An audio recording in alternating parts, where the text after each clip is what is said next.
السلام عليك. السلام عليك. وعليك السلام. كم الوقت عندك؟ 9 إلا ربع بتوقيت قريش. نعم. هل أنت من هذه الديار؟ نعم، إننا من هذه الديار. وكيف أحوال الناس هنا؟ مجعجعين منحطلين، حالتهم حالة من جراء الأوضاع الراهنة في هذه البلاد، أوضاع قاسية. أريد أن أسألك سؤال. فلتسأل يا فتى أيها الرجل. ليس لدي الوقت الكافي لكي تسألني وأسألك. إني ضابع، حالة أمي حالة من جيز الناس. ما رأيك في الحجاج؟ من؟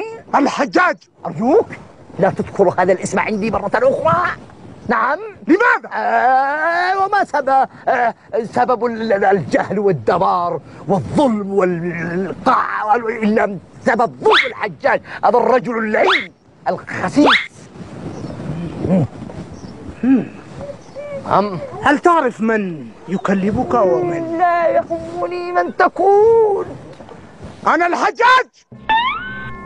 يمه نفسي أبوك. أنا الحجاج. أنت الحجاج؟ نعم. أنا عبد المشدق يا إخوان حجاج. أنت داري من أنا؟ من أنت؟ أنا المجنون. أنا المجنون اللي بالمنطقة. أنا المجنون. وما يثبت لي أنك مجنون؟ يسأل الطارق يقول لك في الأسبوع يجي لي مرتين الجنان، هذه المرة الثانية اليوم. سأقتلك. أنا المجنون. سأقتلك. أنا المجنون. سأقتلك أيها الأبله. أين حصاني؟ تعال يا ابن الذين، تعال. تعال هنا.